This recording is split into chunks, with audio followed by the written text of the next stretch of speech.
শাহরুল্লাহ, রজব হলো আল্লাহ তাআলার মাস। জোরে কোন কার মাস? আল্লাহ তাআলার মাস। রজব হলো আল্লাহ তাআলার মাস। কেননা এই রজব মাসে এমন একটা রাতকে আল্লাহ তাআলা পছন্দ করেছেন, বেছে নিয়েছেন। হাদিস শরীফের মধ্যে ওই রাতটাকে বলা হয়েছে লাইলাতুল মিরাজ। আল্লাহ রাব্বুল আলামিন এই মাসের এমন একটা রাতকে বেছে নিয়েছেন যেই রাতটাকে বলা হয় লাইলাতুল মিরাজ। এই মিরাজের রজনীতে আল্লাহ রাব্বুল আলামিন আপন হাবিবের সঙ্গে দিদার করেছেন, সাক্ষাৎ করেছেন। এই জন্য দয়াল নবীর সঙ্গে আল্লাহ দিদার করেছিলেন যেই মাসে, ওই মাসটার নামই হলো মাহে রজব। আর এই মাসটাকে বলা হয় আল্লাহর মাস। কথা কোন ঠিক কিনা? কিন্তু আফসোস লাগে, দুঃখ লাগে, আমরা মুসলমানের সন্তান হইয়া অনেকে আরো 12 মাসের নাম জানি না, কোন মাসের ফজিলত কি সেই সম্পর্কে আমরা মুসলমানের সন্তান হইয়া জানি না। কারণ আমরা সমগ্র বিশ্বের মুসলমানদেরকে ইহুদি খ্রিস্টানরা আমাদেরকে এমন ভাবে কাবু করেছে, আমরা ইহুদি খ্রিস্টানদের খপ্পরে পইরা আরবি ডেট আমরা মনে রাখতে পারি না, আরবি মাস মনে রাখতে পারি না। কিন্তু দেখবেন খ্রিস্টাব্দটা ঠিকই আমাদের মনে থাকে, ইংরেজি মাসের নাম, ইংরেজি তারিখগুলা ঠিকই মনে থাকে। অথচ আল্লাহ রাব্বুল আলামিন সূরা আল মায়েদার 51 নম্বর আয়াতে কারিমার দ্বারাতে বলেছেন, বিসমিল্লাহির রহমানির রহিম, ইয়া আইয়ুহাল্লাযীনা আমানু লা তাত্তাখিযুল ইয়াহুদা ওয়ান নাসারা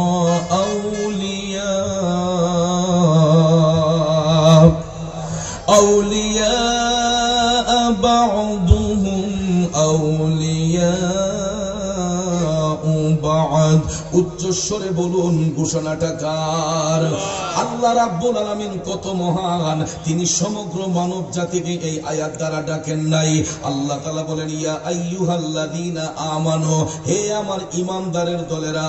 এখানে কিন্তু আমার আল্লাহ সমস্ত মানুষকে যদি ডাকতেন, আমানু শব্দটি আল্লাহ তাআলা ব্যবহার করতেন না, বলতে পারতেন ইয়া আইয়ুহান নাস। কিন্তু ইয়া আইয়ুহান নাস যদি বলতেন, সমগ্র মানব জাতিকে ডাকা হইতো। এ কল্যাণপুরের নবীর প্রেমিকেরা, দেখুন আল্লাহ কত মহান। আমার আল্লাহ ইমানদারদেরকে অ্যালার্ট করেছেন, সতর্ক দিয়ে বলতেছেন, ইয়া আইয়ুহাল্লাযীনা আমানু, হে আমার ইমানদারের দলেরা, লা তাত্তাখিযুল ইয়াহুদা ওয়ান নাসারা আউলিয়া বা'দুহুম আউলিয়া বা'দ। আল্লাহ তাআলা কই, হে ইমানদারের দলেরা, তোমরা কখনো ইহুদি নাসারাদেরকে তোমাদের বন্ধু রূপে গ্রহণ করিও না, ইহুদি খ্রিস্টানদেরকে তোমরা কখনো বন্ধু রূপে গ্রহণ করিও না, কারণ তারা পরস্পর নিজেরা নিজেদের বন্ধু হয়। এই জন্য আল্লাহ কয়, ওয়া মাইয়াতাওয়াল্লাহুম মিনকুম ফাইন্নাহু মিনহুম। আল্লাহ তাআলা বলতেছেন, তোমাদের মধ্যে যদি কেউ তাদেরকে তোমাদের নিজেদের বন্ধু বানায়, তাইলে বুঝনিও সে তাদেরই অন্তর্ভুক্ত হয়ে গেছে, সে তাদেরই অন্তর্ভুক্ত হয়ে গেছে। এই জন্য আল্লাহ তাআলা বলেন, ইন্নাল্লাহা লা ইয়াহদিল কওমাজ জালিমিন।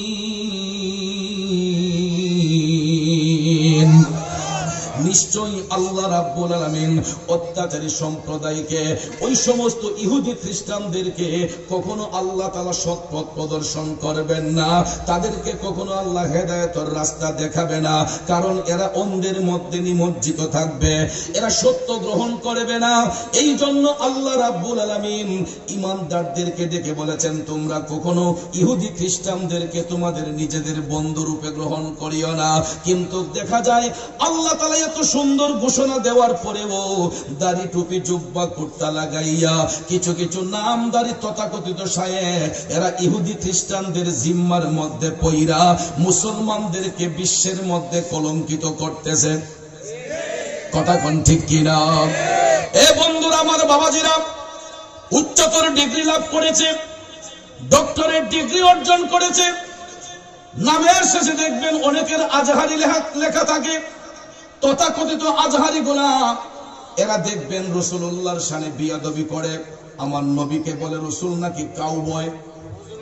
নাউজুবিল্লাহ কোন। আমার নবীকে বলে নবী নাকি গরু রাখাল, আপনারা বলেন আমার নবী কি রাখাল? রসুলের শানে এইরকম শব্দ ব্যবহার করা যাবে?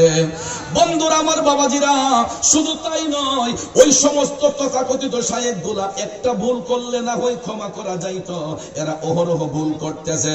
আমার কুন্দ কত সুন্দর করে বানাইয়া কয় আমার রসুল নাকি 40 বছরের বুড়িকে 23 বছরের যুবক নাকি বিবাহ করেছে, নাউজুবিল্লাহ কন। এরপরে আমার রসুলকে বলে সিক্স প্যাক। বন্ধুরা আমার, বাবাজিরা, আমার দয়াল নবীর শানে এতগুলা বিয়াদবি আমার আল্লাহ কি বরদাস্ত করে? কথা কোন বরদাস্ত করেন? এই জন্য বন্ধুরা আমার, বাবাজিরা, ওই সমস্ত মূর্খ শায়েখদের সম্পর্কে 1500 বছর আগে রাসূল হাদিস মুবারকার মধ্যে বলেছেন, কিয়ামতের পূর্বে, হাসর কায়েম হওয়ার পূর্বে রাসূল বলেছেন আমার উম্মতের মধ্যে কিছু জাহেল উম্মত বের হবে, এরা পাণ্ডিত্য অর্জন করবে, এরা জ্ঞান চর্চা করবে, কিন্তু এদের কথাবার্তা হবে মূর্খদের মতো। কার মতো? এরা জ্ঞান অর্জন করবে কিন্তু এদের আচরণ হবে মূর্খদের মতো, এরা অজ্ঞদের মতো কথা বলবে। আর এই অজ্ঞতার প্রমাণ হলো যারা আমার রসুলকে রাখাল বলে। অনেকেই দেখবেন আবেগ দিয়ে একটা গজলের মধ্যে বলে যে নবী রাখালিয়ার বেশে মাখা দিজার খেসে, এরকম কথা বলে কি বলে না?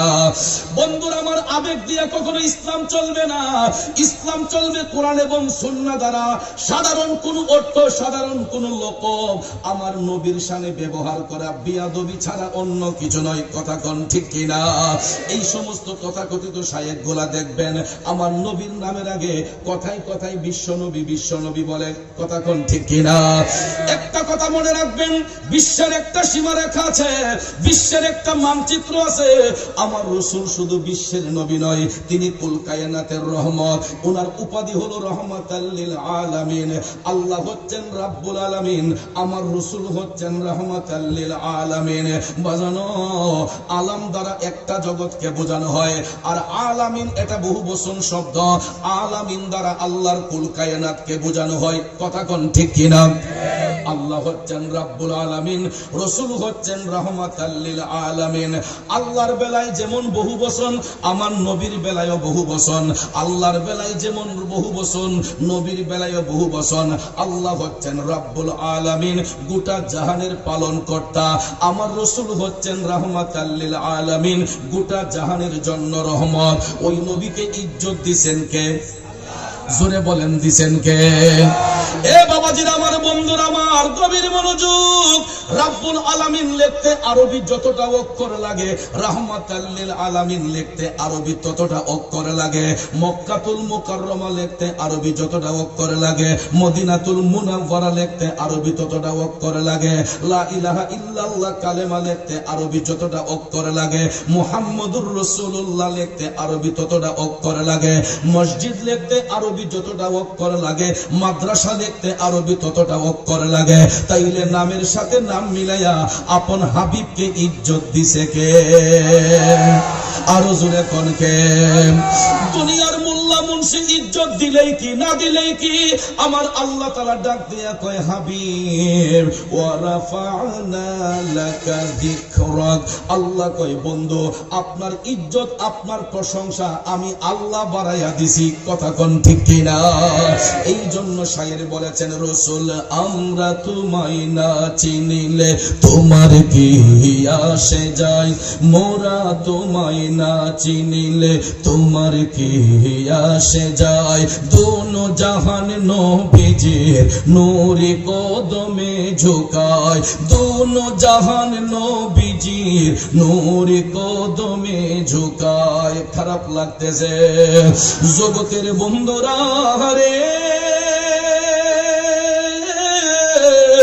ও মুরব্বী বাবাজিরা, দুনিয়ার টুকাই মোল্লাগুলা আমার নবীর শানে বিয়াদবি করে, দয়াল নবীর সঙ্গে বিশ্রী বিশ্রী কমেন্ট করে, কিন্তু গোলামে রাসূল যারা হয় এরা সব সময় আমার নবীর গোলামি করে।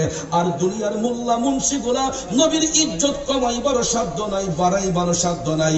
দয়াল নবীর ইজ্জত বাড়াইয়া দিছেন কে? এই জন্য উত্তম প্রমাণ হলো সূরা বাকারার 253 নম্বর আয়াতে খুলে দেখেন, আল্লাহ রাব্বুল আলামিন ঘোষণা করতেছেন, বিসমিল্লাহির রহমানির রহিম,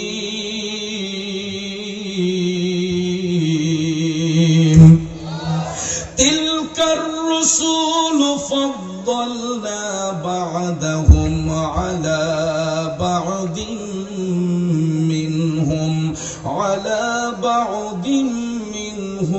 من كلم الله ورفع بعضهم درجات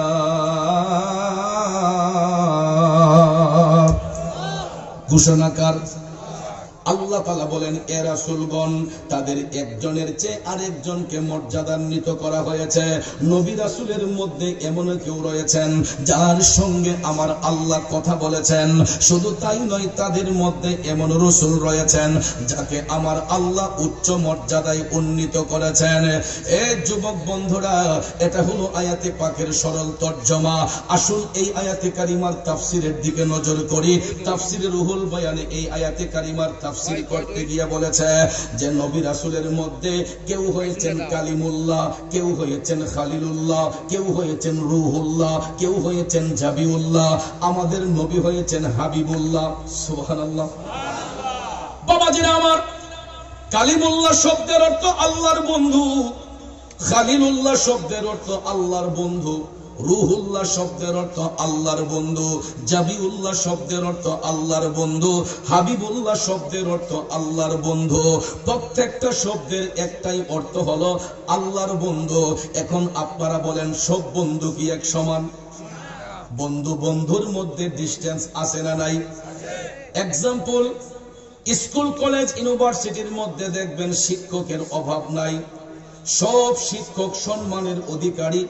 মর্যাদার দিক দিয়ে কি সবাই এক সমান? শিক্ষক সবাই সম্মানের অধিকারী। মর্যাদার দিক দিয়ে একটা ক্লাসিফিকেশন আছে, কারণ একজন হলো প্রিন্সিপাল, একজন ভাইস প্রিন্সিপাল, একজন সিনিয়র শিক্ষক আর একজন জুনিয়র শিক্ষক। অথচ সব শিক্ষক সম্মানিত, মর্যাদার দিক দিয়ে সবাই এক সমান নয়। প্রশাসনিক ডিপার্টমেন্টে তাকাইয়া দেখবেন, একজন হলো এসপি সাহেব, একজন ওসি সাহেব, একজন চেয়ারম্যান সাহেব, একজন মেম্বার সাহেব। আমার প্রশ্ন হলো, চেয়ারম্যান সাহেবের যেই মর্যাদা, মেম্বার সাহেবের কি সমান মর্যাদা? অথচ দুইজন ভদ্রলোকের সম্মানের অধিকারী। মর্যাদার দিক দিয়ে একটা ক্লাসিফিকেশন রয়েছে। সেম থিং নবী রাসূলের বেলায়ও সব নবীগণ সম্মানের অধিকারী। মর্যাদার দিক দিয়ে সবাই এক সমান নয়। কারণ এই আয়াতে পাক দ্বারা আল্লাহ তাআলা বুঝিয়েছেন এটাই, যে নবী রাসূলের মধ্যে একজনের চেয়ে আরেকজনকে আমি আল্লাহ মর্যাদা দিয়েছি। তাদের মধ্যে কারোর সঙ্গে আমি আল্লাহ কথা বলেছি, আবার কাউকে আমি উচ্চ মর্যাদায় উন্নীত করেছি। এই জন্য তাফসীরে রুহুল বয়ান প্রমাণ করে, মুসা আলাইহিস সালাম নিজে থেকে ইচ্ছে পোষণ করার কারণে তিনি কালিমুল্লাহ উপাধি পেয়েছেন। ইব্রাহিম আলাইহিস সালাম নিজে থেকে ইচ্ছে পোষণ করার কারণে খালিলুল্লাহ উপাধি পেয়েছেন। এই রকম ভাবে বন্ধুরা, আদম আলাইহিস সালাম নিজে থেকে মওলার সঙ্গে দোস্তি করার ইচ্ছে পোষণ করার কারণে তিনি সফিউল্লাহ লকব পেয়েছেন। এই রকম ভাবে এক একজন নবী নিজে থেকে ইচ্ছে পোষণ করার কারণে এক একটা উপাধি আমার আল্লাহর কাছ থেকে পেয়েছেন। এখন হাবিবুল্লাহ উপাধি আমার নবী নিজ ইচ্ছে পোষণ করার কারণে পাইলেন, নাকি স্বয়ং আল্লাহ রাজি হইয়া দিয়েছেন? কে দিয়েছেন? আল্লাহ দিয়েছে নবীকে সম্মান, তোমার হিংসায় হবে কি? আল্লাহ দিয়েছে নবীকে সম্মান। ঠিক কিনা বলুন? আমার যুবক বন্ধুরা, গভীর মনোযোগ বলতেছিলাম কি, পূর্ববর্তী সমস্ত নবীগণ নিজে থেকে ইচ্ছে পোষণ করার কারণে এক একজন নবী এক একটা লকব পেয়েছেন, উপাধি পেয়েছেন। আর আমার নবীর উপাধি হাবিবুল্লাহ উপাধি আমার আল্লাহ স্বয়ং দান কইরা, এই হাবিবুল্লাহ উপাধি দিয়া এমন একটা জায়গার মধ্যে নিয়ে আল্লাহ তাআলা হাবিবের সঙ্গে দিদার করেছেন, সাক্ষাৎ করেছেন, যেখানে অন্য কোন নবী রাসূলের আগমন হয় নাই, ফেরেশতাদের আগমন হয় নাই। এই কারণে আলা হযরত আজিমুল বারাকাত মোহাম্মদ হাদাইকে বকশিসের মধ্যে চমৎকার ভাষায় তিনি লিখেছেন, আসমানোं के ऊपर सब नबी रह गए, आसमानों के ऊपर सब नबी रह गए, अर्शो आज़म पे पहुंचा हमारा नबी, सबसे औला वो वाला हमारा नबी, सबसे बाला वो वाला हमारा। একটা জবানও বন্ধ রাখবেন না, চিৎকার মেরে বলুন ইয়া রাসূলুল্লাহ। বন্ধু আমার আলা হযরত লিখতেছেন, আসমানোं के ऊपर सब नबी रह गए, সমস্ত নবীগণকে আল্লাহ তাআলা সপ্ত আকাশ পর্যন্ত সীমাবদ্ধ রেখেছেন, কারণ সাত আসমানের উপরে অন্য কোন নবীকে উঠার পারমিশন আল্লাহ তাআলা দেন নাই। উইদাউট আওয়ার প্রফেট মুহাম্মদুর রাসূলুল্লাহ সাল্লাল্লাহু আলাইহি ওয়াসাল্লাম, সুবহানাল্লাহ। একমাত্র আমাদের নবী ছাড়া অন্য কোন নবীকে আল্লাহ তাআলা সাত আসমানের উপরে ওঠার পারমিশন দেন নাই। এই জন্য আলা হযরত লিখেন, সমস্ত নবীগণের কাঁধের মধ্যে জিনার কদম মোবারক, তিনি হলেন আমাদের নবী রাহমাতাল লিল আলামিন। ওই নবীর মকাম বলতে গিয়ে আলা হযরত লিখেন, আরশো আযম পে পৌঁছা হামারা নবী। বন্ধু আরশ মুআল্লার কাছাকাছি আমার দয়াল নবী। এমন সময় আল্লাহ তাআলা কুদরতের জবান দিয়া ডাক দিলেন, উদনু মিন্নি ইয়া হাবিবি, উদনু মিন্নি ইয়া হাবিবি। ও বন্ধু আর একটু কাছে আসুন, কাছে আসুন। আরশ আজিম পারি দিয়া খোদা তাআলার কাছে গিয়া, উদনু মিন্নি ইয়া হাবিবি, দয়াল নবী শুনতে পান, আমি পাপী অপরাধী গাইব কি নবীজির শান। ইয়া রাসূলুল্লাহ ইয়া হাবিব, ইয়া রাসূলুল্লাহ ইয়া রাসূলুল্লাহ।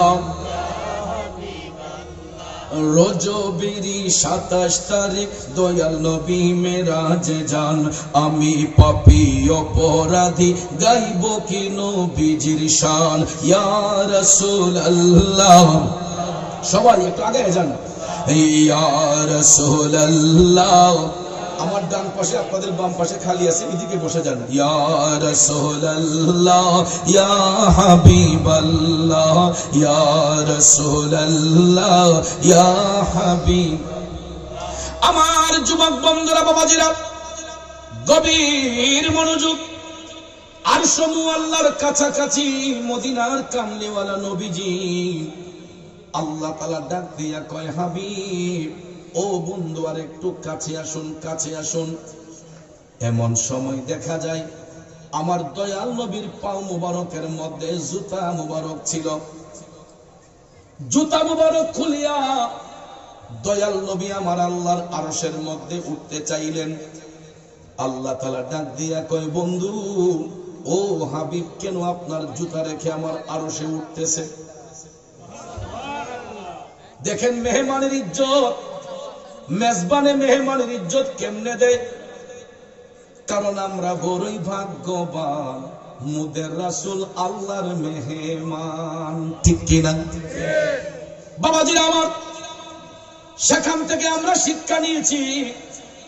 দেখবেন আমাদের বাড়িতে যখন মেহমান আসে, আমরা যখন মেহমানকে দাওয়াত করি, ঘরের মধ্যে যত দামি টাইলস লাগাই না কেন, যত দামি টাইলসই লাগাই না কেন, মেহমান যদি অনেক সময় ঘরে আইসা জুতাটা খুললা ঘরে ঢুকতে চায়, আমরা দেখি না হাতে ধরে টান দেয়, ঘরে লই ফেলি।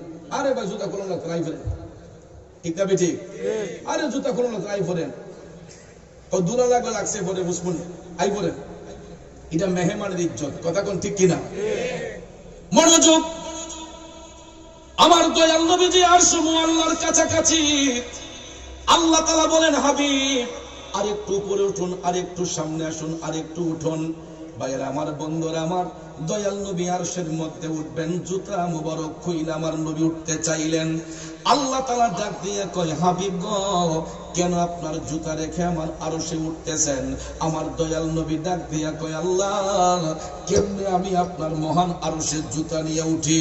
আপনি তো আপনার বন্ধু মূসাকে বলেছিলেন জুতা খুইলা তুর পাহাড়ে উঠার জন্য। আমি রাসূল কেমনে আপনার মহান আরশের মধ্যে জুতা নিয়ে উঠে? আল্লাহ তাআলা ডাক দিয়া কয়, বন্ধু, ও প্রাণের হাবিব, আমি এই কারণে মূসাকে জুতা খুলে তুর পাহাড়ে উঠতে বলেছি। মূসা আমি মওলার নূরের তাজাল্লি সহ্য করতে পারবে না, যেই কারণে জুতা খুলে মূসাকে তুর পাহাড়ে উঠাইয়া আমি আমার মূসার পায়ের কারণে তুর পাহাড় দণ্ড করেছে, আর ওই তুর পাহাড়ের ছাইগুলাকে সুরমা বানাইছে। আর আপনি বন্ধুকে এই জন্য জুতা মুবারক নিয়ে উঠতে বলেছে। হাবিব, আমার আরশ মুআল্লা আপনি বন্ধু নবীর জুতা মুবারকের ধুলির অপেক্ষা করতেছে। আল্লাহ তাআলা ডাক দিয়ে কয়, বন্ধু, ও প্রাণের হাবিব গো, আপনার জুতা মুবারকের ধুলি দিয়া আমি আল্লাহর আরশটারে ধন্য করে দেন। চিৎকার মেরে কোন সুবহানাল্লাহ। এই জন্য কবি বলেছেন, আরশ কুরসি যার পায়ের ধুলা মাখিত চাই সারা বেলা। আরশ কুরসি যার পায়ের ধুলা মাখিত চাই সারা বেলা। উম্মতের দরদিয়ে মন আর তো দেখি না, উম্মতের দরদিয়ে মন আর তো দেখি না। ও মুসাফির জিয়ারতে চলো মদিনা, সেথায় আছেন নূর নবীজি দয়ার খাজিনা। কষ্ট হচ্ছে আমার বাবাজিরা, যুবক বন্ধুরা, আমার বাবাজিরা, তাইলে চিন্তা করে দেখুন আমরা কেমন নবীর উম্মত, যেই নবীর জুতা মুবারকের ধুলিতে আমার আল্লাহর আরশ ধন্য হইয়া যায় গো। ওই নবীর যারা কাউবয় কয়, ওই নবীর সাথে যারা বিয়াদবি করে, এদেরকে কি আমার আল্লাহ কোনোদিন ক্ষমা করবে? আল্লাহ তো ক্ষমা করবেই না, দুনিয়ার কোন নবীর প্রেমিকরা এদেরকে ক্ষমা করবে না, ঠিক না বেঁচে? কারণ লোকে আমায় পাগল বলে আমার দুঃখ লাগে না, আমাকে পাগল করেছে আরবের ওই মদিনা, আমাকে পাগল করেছে আরবের ওই মদিনা, ঠিক না বেঁচে? লোকে আমায় পাগল বলে আমার দুঃখ লাগে না, আমাকে পাগল করেছে আরবের ওই মদিনা। যুবক বন্ধুরা, আমার বাবাজিরা, এই জন্য কবি নজরুল লিখেছেন, রাসূলের অপমানে যদি কাঁদে না তোর মন, মুসলিম নয় মুনাফিক তুই রাসূলের দুশমন। বাবাজিরা, আমার বন্ধুরা, আমার গভীর মনোযোগ, মনোযোগ। আমার দয়াল নবীকে নিয়ে কটাক্ষ করলে ইমানদাররা কখনো ছাড় দেয় না। যেমনটা দেখেন আমাদের দেশে অনেক মানবতার ফেরিওয়ালা আছে, দেখবেন শীত সিজন আসলে কয়েকটা কম্বল দিয়া ছবি উঠাইয়া আর দুই একজন এটা ফেসবুকে দিয়া কইব মানবতার ফেরিওয়ালা আছে না? রমজান মাসে কয়েকটা কাপড় দিয়া দেখবেন মানুষের লাইন ধরে খারাপ হয়ে ছবি তুললে ফেসবুক মানবতার ফেরিওয়ালা আসেন এরকম। এইগুলার দ্বারা মানুষকে লজ্জা দেওয়া হয়, এইগুলার দ্বারা মানুষকে কলঙ্কিত করা হয়। কারণ গরিব ভদ্রলোক আজকে সে গরিব, কালকে সে ধনী হতে পারে কিনা? আমার আল্লাহ ইচ্ছে করলে ফকিরে বাদশা বানাই, বাদশারে ফকির বানাই। এই জন্য সূরা আল ইমরানে আল্লাহ তাআলা বলেছেন, কুলিল্লাহুম্মা মালিকাল মুলকি তুতিল মুলকা মান তাশা ওয়া তানজিউল মুলকা মিম্মান তাশা। আল্লাহ তাআলা ডাক দিয়া কয়, হাবিব আপনি জগৎবাসীরে জানাইয়া দেন এরা কেন এত লাফালাফি করতেছে। আল্লাহ কয়, হাবিব আপনি জগৎবাসীরে জানাইয়া দেন সমস্ত রাজ্যের মালিক একমাত্র আমি আল্লাহ। আমি যদি ইচ্ছে করে কাউকে রাজত্ব দিতে পারি, আমি আল্লাহ ইচ্ছে করলে কারো কাছ থেকে রাজত্ব কাইরা নিতে পারি, ঠিক কিনা কম? এই জন্য বাবাজিরা আমার, বন্ধুরা আমার, কবি বলেছেন তুমি রাখো কি বা মারো এই দয়া করো থাকিতে যেন তোমায় না ভুলি। বন্ধুরে, সম্পদ আল্লাহর দেওয়া আমানত, এটা নিয়ে কখনো অহংকার করতে নাই, গর্ব করতে নাই, ফখর করতে নাই। এই জন্য দেখেন ভাইয়ের আমার, মানবতার ফেরিওয়ালা যদি বলতে হয়, হযরতে উসমান রাদিয়াল্লাহু তাআলা আনহুকে বলা যায়, তিনি নবীর সাহাবী। হযরতে উসমান রাদিয়াল্লাহু তাআলা আনহু, উনি মানবতার ফেরিওয়ালা যদি বলতে হয়, উনাকে বলা যায়, কারণ তিনি পৃথিবীর ইন্টারন্যাশনাল ধনী ছিলেন। উনার মতো ধনী নবীর উম্মতের মধ্যে আর কেউ ছিল না। তিনি যদি ইচ্ছে করতেন তখনকার সময়ে অর্ধেকটা মদিনা শরীফ কিনতে পারতেন। কিন্তু আমার ভাইয়েরা, এত টাকা পয়সা থাকার পরেও হযরতে উসমান রাদিয়াল্লাহু তাআলা আনহুর মধ্যে বিন্দু মাত্র অহংকার রিয়া ছিল না। এটার বাস্তবতা হলো, ইসলামের প্রথম যুগে মদিনা শরীফ থেকে মাত্র 5 কিলোমিটার দূরে, এখনো যদি কেউ মদিনা শরীফ যান, আপনারা দেখতে পাইবেন একটা পানির কূপ আছে। এই পানির কূপটার নাম হচ্ছে বীরে উসমান। নাম কি? বীরে উসমান। আল্লাহ রাব্বুল আলামিন আমাকে বহুবার দেখানোর সুযোগ হয়েছে। আল্লাহ তাআলা আমাকে বহুবার দেখিয়েছেন। আমি যতবার মদিনা শরীফ যাই ততবারই দেখি রে বাজান, এই পানির কূপটার নাম হচ্ছে বীরে উসমান। মদিনা শরীফ থেকে মাত্র 5 কিলোমিটার দূরে। এই কূপটা হযরত উসমানের জিম্মায় ছিল না। ইসলামের প্রথম যুগে এই পানির কূপটা একটা ইহুদির জিম্মায় ছিল। তো ইহুদির জিম্মায় থাকার কারণে ওই ইহুদি মুসলমানদেরকে পানি দিত টাকার বিনিময়ে। কিসের বিনিময়ে? টাকার পরিমাণ পানি বিক্রি করত। যে যত টাকা দিত এই পরিমাণ পানি বিক্রি করত। এখন এবিলিটি তো সবার সমান নয়, সবার সামর্থ্য কি সমান? কেউ বেশি কিনতে পারে, কেউ কম কিনতে পারে। তো হযরত উসমান এত বড় ধনী ব্যক্তি, তিনি ইচ্ছে করলে কিনতে পারতেন প্রতিদিন, কিন্তু সবাই তো আর পারে না। এই জন্য নবীর উম্মতের মধ্যে গরিব সাহাবী যারা ছিলেন, দুর্বল যারা ছিলেন, সবাই চলে গেলেন আমার দয়াল নবীর কদম মোবারকে। আসসালাতু ওয়াসসালামু আলাইকা ইয়া রাসূলুল্লাহ। নবী গো, ওগো মায়ার নবী, দয়ার নবীজি, আমরা তো অসহায় দরিদ্র নবী গো, ইহুদির পানির কূপ থেকে প্রতিদিন টাকা দিয়ে আমরা পানি কিনতে পারি না নবী গো। এই পানির কূপটা যদি আমাদের জিম্মায় চলে আসতো, আমরা আনন্দে পানি পান করতে পারতাম। আমার রাসূল কি উম্মতের কষ্ট সহ্য করতে পারে? উম্মতরা কষ্ট পাক, আমার নবী সেটা চান না। এই জন্য কবি বলেছেন, নিজের জন্য দয়ালে নবী একটুও কাঁদে নাই, নিজের জন্য মায়ার নবী একটুও কাঁদে নাই, সারা জীবন কেঁদেছিলেন উম্মতের মায়ায়।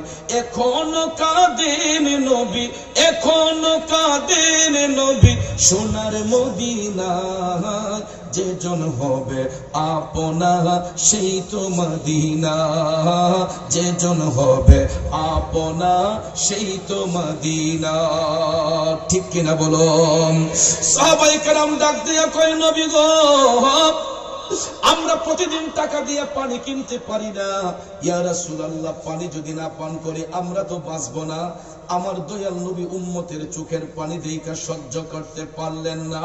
রাসূল বললেন, তোমরা চিন্তা করো না, আমি অবশ্যই চেষ্টা করব পানির কূপটা আমাদের জিম্মায় আনতে।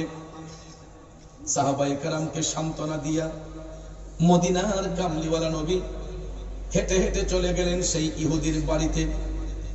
দেখো বন্ধু, আমার দয়াল নবী ইহুদির সঙ্গে বন্ধুত্ব করতে যান নাই, উম্মতের কষ্টকে লাঘব করার জন্য আমার দয়াল নবী ইহুদির বাড়িতে যাইয়া ইহুদিকে ডাক দিলেন। ইহুদি বের হলো। আমার রাসূল ডাক দিয়া বললেন, ইহুদি, আমি তোমার কাছে একটা প্রস্তাব নিয়ে আসছি। সে কই, কি প্রস্তাব? রাসূল বললেন, আমি তোমার এই পানির কূপটা কিনতে এসেছি, তুমি কত টাকার বিনিময়ে পানির কূপটা বিক্রি করবা? তখন ইহুদি আমার দয়াল নবীরে ডাক দিয়া কয় যে, আমি আমার পানির কূপ বিক্রি করব না। রাসূল বললেন, টাকা দিয়ে যদি না বিক্রি করো, জান্নাতের একটা ঝর্ণার বিনিময়ে আমাকে এই কূপটা তুমি দিয়ে দাও। ইহুদি তখন ডাক দিয়া কয়, আমার এই কূপ লাগবে না।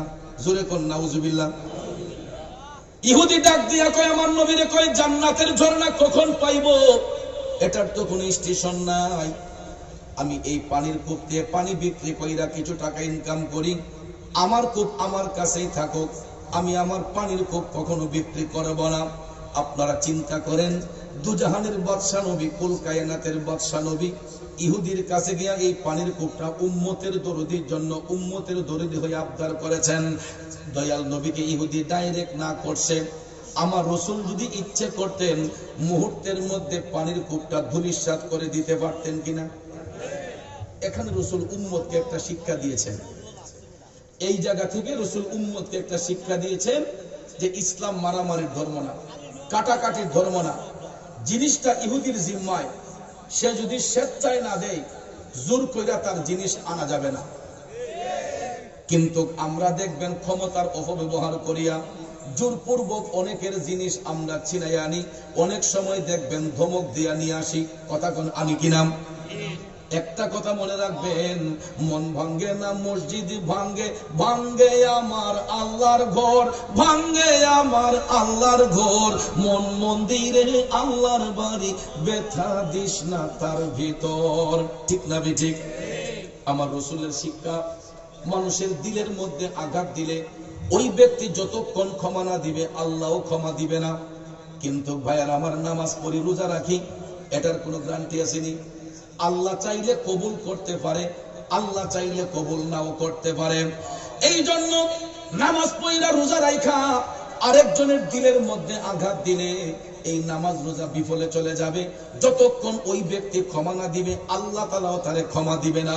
এই জন্য দয়াল নবী ইহুদিকে যখন প্রস্তাব দিলেন, ইহুদি টাকার বিনিময়ে রাজি হয় নাই। পরে রাসূল বললেন জান্নাতের ঝর্ণার বিনিময়ে, তখনও ইহুদি রাজি হয় নাই। আমার দয়াল নবী উম্মতের দরদি হইয়া টপ টপ করে চোখের পানি ছাইরা কেঁদে কেঁদে কেঁদে কেঁদে আমার রাসূল হুজরা শরীফের মধ্যে আসলেন। হঠাৎ করে হযরতে উসমান রাদিয়াল্লাহু তাআলা আনহু তাকায়া দেখতেছেন, আমার দয়াল নবীর চোখের পানি গুলা টপ টপ করে পড়তেছে। হযরত উসমান ডাক দিয়া বলেন, ইয়া রাসূলুল্লাহ, নবী গো, ওগো মায়ার নবীজি, আপনার চোখের পানি ঝরতে তো এরকম ভাবে আর কখনো দেখি নাই। ইয়া রাসূলুল্লাহ, নিশ্চয়ই ইহুদির বাচ্চা আপনারে কোনো বড় ধরনের কষ্ট দিছে, নাইলে আপনার চোখের পানি এভাবে ঝরতেছে, কারণটা কি? তখন আমার নবী চোখ মুবারকের পানি মুইসা মুস্কি মুস্কি হাসি দিয়ে আমার রাসূল বললেন, উসমান, ইহুদি আমাকে কোনো কষ্ট দেয় নাই, আমি আমার উম্মতের দরদে হইয়া কান্না করতেছি। আমার উম্মতেরা পানির কষ্ট করতেছে, যা আমি রাসূলের সহ্য হয় না। কিন্তু এই মুহূর্তে ওই কূপটা ছাড়া তো আমাদের পানি ব্যবহারের আর কোনো রাস্তাও নাই। আমরা ওই ইহুদির জিম্মায় যেই পানির কূপ, এই কূপটাই আমাদের ব্যবহার করতে হয়। আমি ইহুদির কাছে প্রস্তাব নিয়ে গিয়েছিলাম, সে জান্নাতের নহরের বিনিময়েও আমাকে পানির কূপটা প্রদান করে নাই। এই জন্য আমি রাসূল একটু কষ্ট অনুভব করেছে। দয়াল নবী যখন এই কথা বললেন, হযরত উসমান চোখের পানি ছেড়ে কান্দা কান্দা কয়, নবী গো, কি হবে টাকা দিয়া, কি হবে সম্পদ দিয়া? ইয়া রাসূলুল্লাহ, কি হবে টাকা দিয়া, কি হবে সম্পদ দিয়া? ওগো মায়ার নবীজি, দয়ার নবীজি, আমার ধন সম্পদ বিক্রি কইরা হইলেও ইহুদির কাছ থেকে ওই পানির কূপটা আমি আপনার কদমে আইনে হাজির করব। চিৎকার মেরে কি সুবহানাল্লাহ বলবেন না? দুজাহানে কি হবে মোদের পরিচয়, প্রিয় নবীর গোলাম ছাড়া অন্য কিছু নয়, প্রিয় নবীর গোলাম ছাড়া অন্য কিছু নয়। কথা কোন ঠিক না বিজে? নবীর প্রেমিকারা, গভীর মনোযোগ। হযরত উসমান রাদিয়াল্লাহু তাআলা আনহু কেমন নবীর গোলামি করেছেন। ডাক দিয়া কই, নবী গো, কি হবে টাকা দিয়া, কি হবে সম্পদ দিয়া? যাহার দনে হইলাম ধনী, যাহার মানে হইলাম মানি, যাহার গুণে হইলাম গুণী, প্রাণে বিশ্বাস রয় আমার, মুর্শিদ আমার রংমহলে আগ দুয়ারে পাহারাদার, তাই তো আমি শুইয়া থাকি সংবাদ লই না দুনিয়ার। হযরতে উসমান কয়, আমার হৃদয়ে রঙ্গ হলে আমার নবী ছাড়া আর কেউ নাই, তাইলে টাকা সম্পদ দিয়ে আমি কি করব যদি আমার নবীর নামের কলঙ্ক হয়। হযরতে উসমান ডাক দিয়া কয়, নবী গো, আমি যদি ইহুদির কাছ থেকে ওই পানির মগশটা কিনা নিয়ে আসি, আমারে কি জান্নাতের নহর দিবেন? আমার নবী মুস্কি হাইসা বললেন, অবশ্যই। তখন হযরত উসমান ডাক দিয়া কয়, নবী গো, বিয়াদবি ক্ষমা করবেন ইয়া রাসূলুল্লাহ, আমি একটু রসিকতা করেছি নবী গো, আমার জান্নাতের নহর লাগবে না, যদি আপনি নবী পাশে না থাকেন আমি জান্নাতের নহর দিয়া কি করব? আমি চাই না বেহেশত, আমি চাই না জাহান্নাম, আমার কপালে লিখে দিও নূর নবীজির নাম, আমার কপালে লিখে দিও দয়াল নবীর নাম। নবী যদি আমার আপনার হইয়া যায়, আর কোনো কিছুর প্রয়োজন লাগে? কথা কোন কোনো কিছুর প্রয়োজন আছে? হযরতে উসমান রাদিয়াল্লাহু তাআলা আনহু মদিনার শিল্পপতি, এত বড় ধনাঢ্য ব্যক্তি, এরপর দয়াল নবীরে খুশি করার জন্য একটা দৌড় দিয়া চলে গেলেন ইহুদির বাড়ির মধ্যে। যায়া ইহুদিরে ডাক দিলেন। ইহুদি ঘর থেকে বের হইয়া দেখতেছে মদিনার বড় শিল্পপতি হযরত উসমান তার বাড়িতে হাজির। কি ব্যাপার উসমান, আপনি আমার বাড়িতে? হযরত উসমান বললেন, ভাই আমি তোমার কাছে একটা প্রস্তাব নিয়ে আসছি। কি প্রস্তাব? কয়, তোমার পানির কূপটা আমি কিনতে এসেছি, তুমি কত টাকার বিনিময়ে এই পানির কূপটা বিক্রি করবা? তখন ইহুদি ডাক দিয়া কয়, উসমান, এই কূপ আমি বিক্রি করব না, একটু আগে তোমার নেতা আসছিলেন, উনি আমাকে জান্নাতের ঝর্ণার বিনিময়ে পানির কূপ আবদার করছেন, উনারই দিছি না, তোমারই দিমু কেমনে? নাউজুবিল্লাহ কইতেন না? আচ্ছা চিন্তা করেন, মদিনার শিল্পপতি হযরত উসমানকে এরকম ভাবে অ্যাট্রাক্টিভমূলক কথা বললে, আমাদের বর্তমান সময় যদি এরকম কোন শিল্পপতিরে কেউ থ্রেট দিয়ে কথা কইতো, পরের দিন হে থাকলো নদী নাই, নিচে দেখলাম বান্ডিল দিয়ে কইল হে কলটা গালগা কর। কথা কোন ঠিক না বেঠিক? পরেরটা পরে দেখা যাইব, আগে হেদে সাইজ কর না, মিশা কইলাম? হযরত উসমান রাদিয়াল্লাহু তাআলা আনহু আবারও তাকে প্রস্তাব দিলেন, ভাই দেখো চিন্তা করে। ইহুদি ডাক দিয়া কয়, না, আমি আমার পানির কূপ বিক্রি করব না। হযরত উসমান অনেকক্ষণ ধৈর্য ধারণ করে তাকে আর একটা প্রস্তাব দিলেন, আচ্ছা ভাই, তুমি পানির কূপ বিক্রি কইরো না, অন্তত একটা দিনের জন্য তোমার পানির কূপটা আমার কাছে ভাড়া দাও। তখন ইহুদি চিন্তা ভাবনা করে ভাবছে, ওই এমন এক রেট দিমু, রেট হইল যেতে উসমান বাগে। নাউজুবিল্লাহ।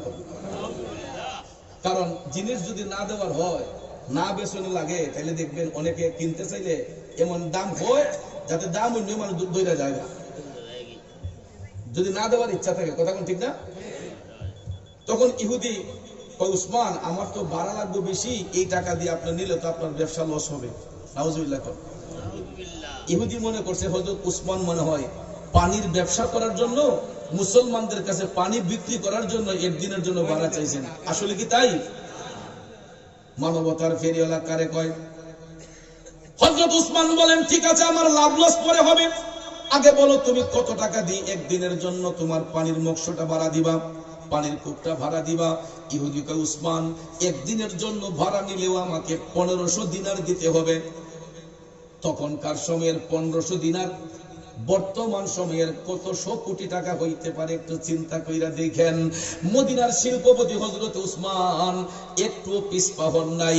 একদিনের জন্য 1500 দিনার তখনকার সময়ে হযরতে উসমান বললেন, এই টাকা দিলে কি তুমি একদিনের জন্য ভাড়া দিবা? টাকা পাইলে দিব না কেন? হযরত উসমান সঙ্গে সঙ্গে, শিল্পপতি না, পকেটে হাত দিয়া 1500 দিনার বের করে ইহুদির হাতে দিয়ে বললেন, দেখো এখানে গনে কত আছে। ইহুদি গয়না দেখে 1500 দিনার। ইহুদি তো একদম স্ট্রেঞ্জ।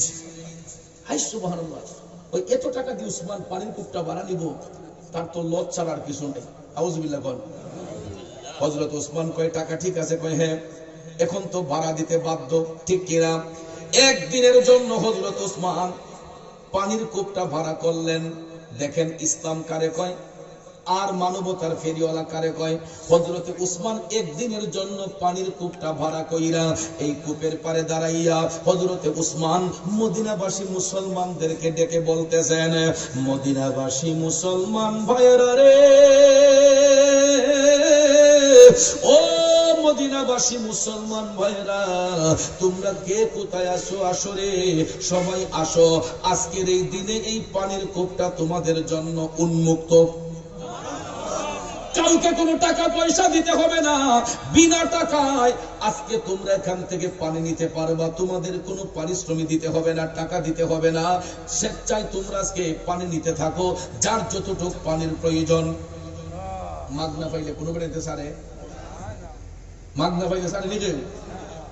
রাজধানী ঢাকাতে দেখবেন বস্তিবাসী যারা, এরা তো টাকা দিয়ে পানি কিনতে পারে না, পানির বিল দিতে পারে না। এই জন্য ওয়াসার পানি যখন দেওয়া হয়, রাজধানীতে দেখবেন বস্তিবাসীরা 2 টাইমে পানি দেয়, সকালে আর বিকালে। এরা দেখবেন কলসি লুটা লইয়া সবাই লাইনে দাঁড়ায় মাগনা পানি আনবার লেগে, ঠিক না? তো মদিনার শিল্পপতি হযরত উসমান একদিনের জন্য ভাড়া আইনা যখন এটা ওপেন করে দিলেন, মদিনাবাসী মুসলমানরা মাগনা সংবাদ পাইয়া যে আজকে টাকা দিয়ে পানি কিনতে হবে না, দলে দলে যোগদান কইরা এমন নেওয়া নিশ্চয় একবারে পানির কূপের তুফান তুলে দিছিল। এক একজনের ঘরে 1 সপ্তাহ পানি নিয়ে রিজার্ভ করলিছে। 1 সপ্তাহ যদি পানি না কিনেন তারপরে তাদের কোনো সমস্যা নাই, 1 সপ্তাহ পানি এক একজনের ঘরে নিয়ে রিজার্ভ। এখন হযরত উসমান ভাড়া নিছেন কয়দিনের জন্য? এটাকে 2 দিন রাখা যাবে? এটা ইমানদারের বৈশিষ্ট্য নয়। মুমিনদের কথায় এবং কাজে মিল থাকে, কিন্তু আমরা আজও পর্যন্ত কথায় কামে মিল রাখতে পারছি না। মনে করেন ওনার ঘর থেকে এগুলো দা আনছি কাজ করবার লাগে, যে বড় ভাই সাহেব তোমার দা ওলা দেও, আমি বিয়ালে দিতেছি। দা হান আনছি কাজ খাম করবার লেগে বিয়ালে দেওয়ার কথা, ওখান দেখা যায় বিয়াল গেছে, পরের দিন বিকাল গেছে, এরপরের দিন বিকাল গেছে, 60 দিনের বেলায় দেখা যায় তার আসামি ভালো লিখু, ঠিক না বেটি? 60 দিন পরে দেখা যায় তার আসার পাল্লাইয়া এখন বেটা নিজে মালিক হয়েছি গা। এই ভদ্রলোক যখন চাইছেন আমার দা কই বা কামজো করে তুই ইসলাম কেটা জানে নিচে গিয়ে কথা কোন, ঠিক না বেটি? এটা কি ইমানদারি নি? বন্ধুরা আমার, বাবাজিরা, মুমিন যারা হয় ইমানদারদের জবান এবং দিল এক হয়, তারা সব সময় কথার মধ্যে কথায় কাজে মিল রাখেন, কথার বরখেলাফ কখনো করেন না। হযরত উসমান একদিনের জন্য ভাড়া আনছেন, মুসলমানরা পানি নিয়ে 1 সপ্তাহ রিজার্ভ করছে। এখন তিনি পরের দিন গিয়ে ইহুদির কাছে পানির কূপ ফেরত দিলেন, যেবা তোমার পানির কূপ ফেরত দাও। ইহুদি তো খুশি, একদিন আর বেড়ে কয় টাকার পানি বেচলো, আজকে তো আমি বেচবো পানি। পরের দিন যখন ইহুদি যখন পানির কূপের কূপে বসলো পানি বিক্রির জন্য, কাস্টমার আসেনি, এরা বুতদের চাইতো বেড়াইতে করে 1 সপ্তাহ পানি। ইহুদি সারা দিন বসে রইল, তার কোনো কাস্টমার। দ্বিতীয় দিন বসলো, কাস্টমার নাই। তৃতীয় দিন বসলো, কাস্টমার নাই। 3 দিন পার হইয়া 4 দিনের মাথায় ইহুদিকে উসমানে কিতা হলো রে, একদিন বাড়া নিয়া এটা কামটা হলো কিতা, কাস্টমার দিন আড়াই নিলে, তার কোনো কাস্টমার নাই। এখন অন্যদিন হযরত উসমানকে তারা ডাক দিছিলেন, এখন দেখা যায় সে অপেক্ষা করতেছে, যদি আরেকটা দিনে লাগে বাড়া নিত রে, তো কোনা টিয়া পাইলাম না। এখন 1 সপ্তাহ যখন গণাইয়া গেছে, আবার মদিনার মুসলমানরা হযরত উসমান রাদিয়াল্লাহু তাআলা আনহুর কাছে এসে কয়, হুজুর আমরা তো আবার পানি শূন্য হয়ে গেছি।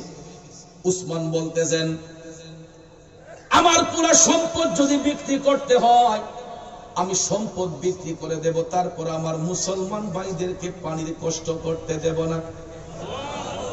মানবতার ফেরিওয়ালা কারে কয় এবার বুঝা যান। দ্বিতীয় সপ্তাহে হযরত ওসমান আবার ইহুদির বাড়িতে যাইয়া আরেক দিনের জন্য ভাড়া করলেন, আবার 1 সপ্তাহের পানি রিজার্ভ। এরকম ভাবে 3 সপ্তাহে 3 দিন ভাড়া করলেন 4500 দিনার দিয়া। তখনকার সময়ে 4500 দিনার বর্তমান সময়ের কত শত শত কোটি হতে পারে, চিন্তা করে দেখবেন। 4500 দিনার দিয়া 3 দিন 3 সপ্তাহে ভাড়া করলেন। এবার চতুর্থ সপ্তাহে আবার যখন হযরত উসমান ভাড়া আনতে গেলেন, ইহুদি কয় না রে, আর বেচতাম, এমনি ভাড়া দিতাম না, ওই কিতা করবা, ওই আমি চাইতেছি আমার এটা একবারে বেঁচে নিতাম। আরো জোরে কন্যা সুবহানাল্লাহ। দেখেন ভাইয়েরা আমার, ইহুদিদের কারবার দেখেন, এরা কত লোভী দেখেন। হযরতে দয়াল নবীজি জান্নাতের ঝর্ণার বিনিময়ে পানির কূপ আবদার করলেন, দিল না। আমার নবীজি জান্নাতের ঝর্ণার বিনিময়ে আবদার করছেন, পানির কূপটা দিল না। অথচ হযরতে উসমান 3 সপ্তাহে 3 দিন ভাড়া কইরা 4th সপ্তাহে যখন গেলেন, তার ব্যবসার 12টা বাইজা গেছে। কয় না, আমি এইরকম ভাবে আর দেব না, আমি চাইতেছি একেবারে বিক্রি করে দিতাম। উসমান তো চাইতেছে নিটা, ঠিক না বেঠে? ইন্নাল্লাহা মা'আস সাবিরিন।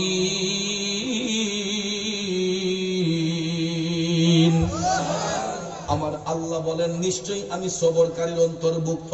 এই জন্য ভাইয়েরা, তাড়াহুড়া কইরা কোনো কাজ করতে নাই, উপর জুপুর কইরা কোনো কাজ করতে নাই। ইসলাম হচ্ছে মানবতার ধর্ম, কথা কোন ঠিক কিনা? জোর জবরদস্তি করে কোনো কাজ করতে নাই।